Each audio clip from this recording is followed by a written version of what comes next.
Bună, Gemeni, și bine ai venit la previziunile tale pentru următoarea perioadă. Menționez faptul că este o citire fără timp, așa că momentul în care tu vei intra pe acest videoclip este momentul în care Universul are un mesaj foarte puternic să îți transmită.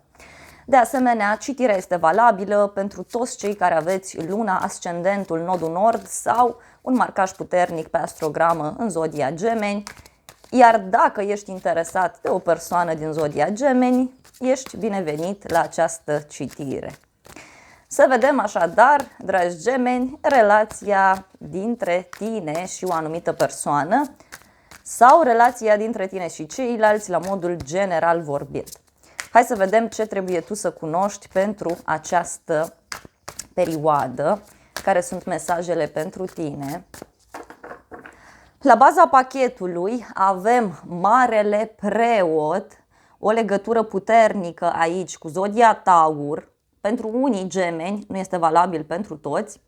Cartea vorbește despre protecție, despre faptul că ești într-o perioadă în care înveți lecții importante de viață. Văd aici că îți dorești o căsătorie, îți dorești ceva stabil pentru tine. Cartea anunță și succes, bucurie, dar și faptul că tu vei avea parte de o recunoaștere foarte mare din punct de vedere socio-profesional. Însă, acest succes, această bucurie pentru tine, să știi că vine în urma unui eveniment neașteptat. Pentru unii Gemeni discutăm despre acel moment în care tu ai luat atitudine de unul singur sau iei atitudine de unul singur într-o situație în care toată lumea ți este împotrivă și, uite, reușești să spargi niște bariere. O atitudine foarte bună pe care tu o iei aici în legătură cu o relație serioasă, în legătură cu un contract, cu un parteneriat. O surpriză văd aici pe care o ai legată de o căsătorie. Prima carte între tine și ceilalți este Roata Norocului. Este un noroc foarte mare pentru tine, neașteptat, care apare, dar foarte clar văd aici o schimbare majoră într-o relație sau în relațiile tale, în general vorbind. O puternică legătură văd aici cu zodii fixe, adică Taur, Leu, Scorpion și Vărsător. Simt că în viața ta lucrurile se desfășoară foarte rapid. Treci prin niște schimbări. În mintea ta avem 10 de monede. Cartea reprezintă o bucurie pentru tine. O legătură văd aici cu un grup mai mare de oameni. Fie că mergi la o ședință, la o petrecere. Cartea anunță și un câștig financiar pentru tine, deci câștigi bani sau reușești, mai bine spus, să te stabilizezi mult mai bine în viața ta profesională, în general vorbind. Te gândești foarte mult la o casă, la familia ta. Aceste aspecte sunt foarte importante pentru tine. În inima ta avem un 5 de cupe, ceea ce îmi spune mie că tu aici suferi după ceva din trecut, după o fostă relație. Poate ai aici o supărare în dragoste, în casă, în viața ta privată. Însă cărțile te sfătuiesc să înveți această lecție, să înveți lecția din trecut și să te concentrezi pe ceea ce tu ai în momentul de față. La baza manifestărilor tale este o arcană majoră, magicianul, care anunță o nouă etapă în viața ta. Cartea vorbește despre acel moment în care tu ai toate elementele necesare să crești, să înflorești. Mai văd aici și faptul că ai o foarte mare încredere în tine în această perioadă. Pe de altă parte, nu prea știi ce să faci, însă sfatul aici este să înveți, așa cum am spus, să studiezi, să încerci să mai analizezi problema respectivă, pentru că soluții există. Magicianul este corelat, da, cu Mercur, iar Mercur este guvernatorul tău. Este clar faptul că ai multe idei, ai multe planuri, ai multe lucruri de care tu te ocupi în momentul de față, dar simt aici că unii gemeni vă faceți destinul cu mâna voastră. Acum e momentul vostru. Este adevărat, vine cu sacrificii, vine cu pierderi, dar vine și cu acel moment în care tu este nevoie să înveți din trecut. Apoi avem un 9 de bâte. 9 de bâte vorbește despre o persoană care este obosită, cineva care s-a săturat să aștepte. 9 de bâte este o energie apăsătoare care anunță un sfârșit a unei etape dificile. Atenție! Este cineva aici căruia este teamă să te piardă. Ai parte de cineva care se află într-o așteptare, cineva care păzește ceva. Este o persoană care nu dorește să renunțe la un anumit lucru. În continuare, 4 de monede, exact ce discutam mai devreme. În plan personal, văd aici că ai legătură cu tot felul de oameni mai încăpățânați, persoane care sunt posesive. Da? Văd pe cineva care nu dorește să renunțe la tine, nu dorește să renunțe. Fie că este un prieten, persoana iubită, cineva din familie. Mai văd pe cineva care este foarte mult ancorat în tot ceea ce ține de planul material. Poate să fie și o persoană ușor zgârcită, văd aici.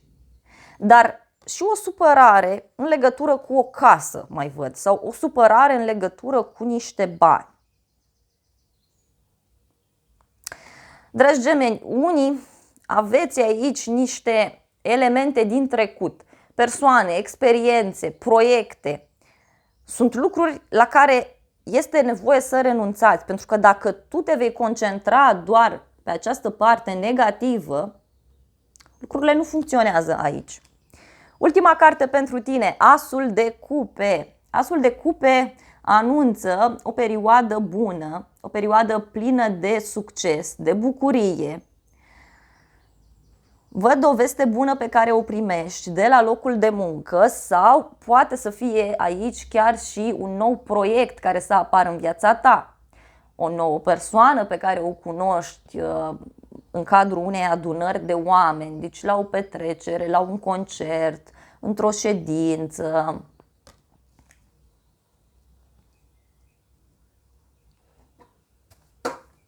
Hai să clarificăm puțin această roată a destinului, pentru că aceasta vine și schimbă totul. Și fiind aici cu Marele Preot și cu turnul, mie mi este foarte clar faptul că această schimbare nu ține de tine, este ceva divin. Universul, divinitatea, cum vrei tu să spui, dorește o schimbare pentru tine. Dorește o schimbare și e clar aici că e nevoie să te deschizi. Hai să clarificăm puțin roata destinului, ce vrea să spună, pentru că roata destinului vine cu un noroc. Vine cu o schimbare asupra căreia, din ce văd aici, nu prea poți să intervii. Însă este ceva ce tu ți-ai dorit, ceva la care lucrezi deja. Uite, în urma unui drum pe care tu îl faci, lucrurile se schimbă radical în viața ta. Norocul ține aici de o mașină, de o călătorie, de o schimbare sau chiar de o mutare. Faptul că îți muți casa sau îți muți locul de muncă.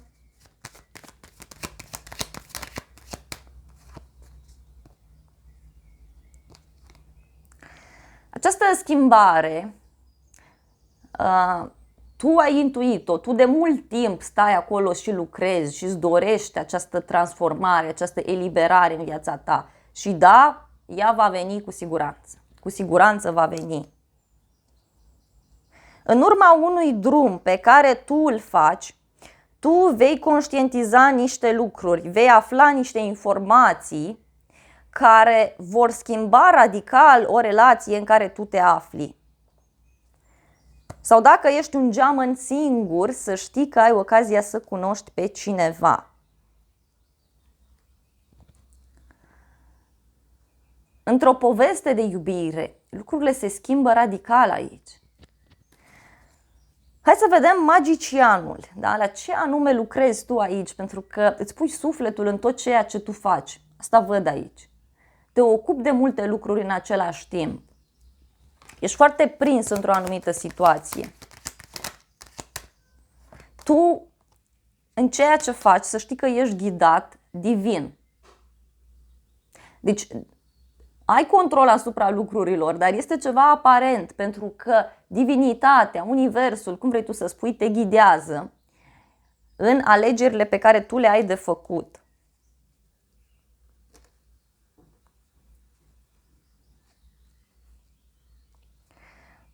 Văd aici totuși și o pierdere sau văd aici o supărare. Unii gemeni vă simțiți puțin manipulați, vă simțiți puțin lăsați deoparte.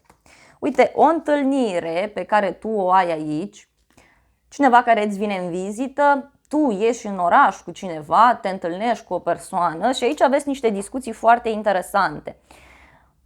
În cadrul unei petreceri, în cadrul unui eveniment sau la o zi sfântă, la o zi mare, atunci se întâmplă așa ceva. Hai să vedem cinciul de cupe. Vreau să văd puțin aici ce te supără, ce te nemulțumește și spre ce ar trebui să te uiți. Să vedem ce te supără pe tine aici. Ceva te supără. Te supără faptul că ți-ai făcut o speranță foarte mare în legătură cu o persoană, în legătură cu o relație, cu un prieten, cu cineva din familie și acest aspect nu funcționează sau nu a funcționat. O supărare mai văd aici în legătură cu o persoană care se află în străinătate sau o supărare în legătură cu o persoană care se află la distanță de tine. Dacă ești femeie, văd foarte clar aici că te supără ceva legat de un bărbat și de o surpriză pe care acesta ți-a făcut-o. Da? Uite, o să discutăm imediat. Pentru că persoana asta, da, tot se ceartă aici, uite, deci își ține cuvântul, își ține ideea, nu vrea să renunțe la ceva anume. Și văd aici că ți-a spus niște vorbe mai puțin plăcute sau îți va spune. Da? Să vedem spre ce anume ar trebui să te concentrezi. Pe a te organiza mai bine, pe a lua atitudine. Pe asta ar trebui să te concentrezi.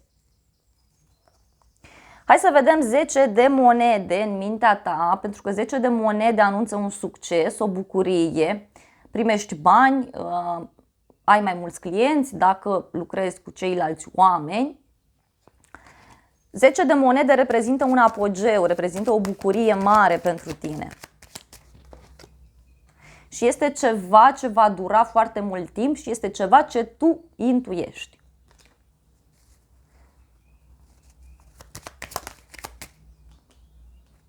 Însă văd aici o negociere pe care o vei avea, o discuție în legătură cu această situație. Și o surpriză foarte mare pe care o ai legată de o casă sau legată de o instituție. Să vedem 9 de bâte, pentru că îți spuneam că ai aici legătură cu persoane care nu sunt deschise în fața schimbărilor. Văd aici pe cineva obosit, cineva care are niște probleme, care tot evită ceva anume. Hai să vedem. Sau o persoană care are foarte multe lucruri pe cap. Poate să fie și o persoană care are probleme legale, probleme legate de acte, hârtii și documente. Pentru unii văd o legătură cu o balanță. Este cineva căruia este teamă în legătură cu niște bani sau în legătură cu un succes din punct de vedere material. Este cineva căruia este teamă de o relație, este teamă de această asociere. Ai pe cineva, o prietenă sau cineva în jurul tău care tot stă aici și așteaptă momentul potrivit, dar nu face nimic, doar așteaptă. Vreau să vedem acest 4 de monede, pentru că așa cum îți spuneam, văd că ai legătură cu persoane încăpățânate, persoane care au niște idei în minte, la care nu vor să renunțe. Da? Și mai mult decât atât, îți spun și tot felul de lucruri. Apar și certuri pentru unii dintre voi. Dar sunt persoane care te iubesc, persoane care țin la tine foarte mult.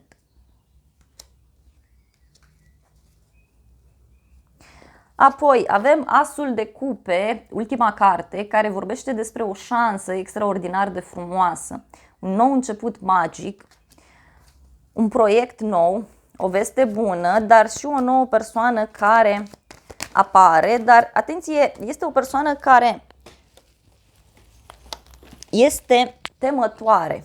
A căzut o carte, această arcană reprezintă un nou început din nou, poate să fie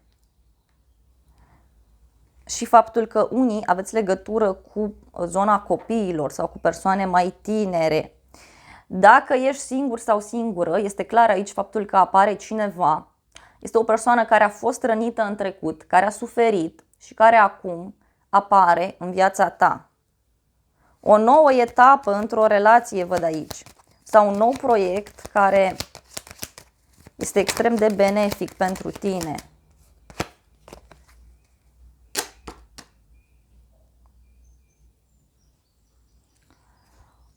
Poate la început aici sunt puțini bani, dar văd multă bucurie.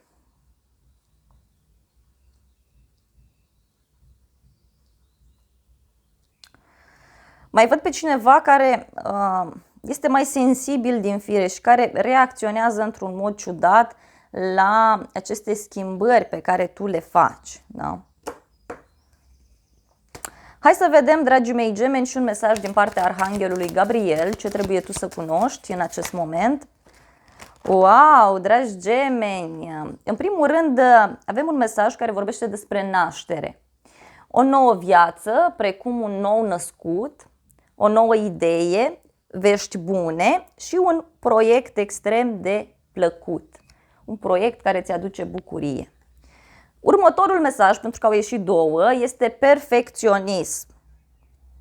Și ți se spune așa: a încerca să-ți faci proiectul bine este ok, dar lasă teama acum că lucrurile nu vor fi perfecte, pentru că este important să dai dovadă de autenticitate. Să vedem în continuare, dragi gemeni, wow, ce frumos!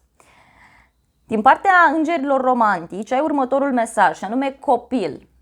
Iubirea vieții tale sau iubirea ta, starea ta de bine este afectată de un copil sau copil poate să însemne și un nou proiect și o nouă etapă sau poate să reprezinte chiar de un mod copilăresc de a aborda lucrurile. Da? Ți se cere și o pauză. Nu știu ce faci tu, dar ar fi bine să iei puțin o pauză. Să vedem în continuare, dragii mei gemeni, și un mesaj din partea acestui oracol special pentru tine, ce trebuie tu să cunoști. A ieșit un mesaj care îți spune în felul următor, că aceste lucruri pe care tu ți le dorești se vor îndeplini începând cu următorul sezon, da? Următorul anotimp, indiferent ce înseamnă acest lucru pentru tine.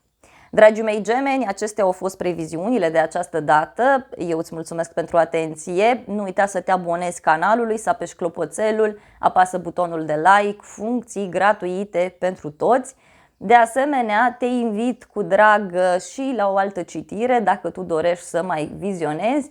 Îți doresc să ai parte de o zi sau de o seară cât mai frumoasă.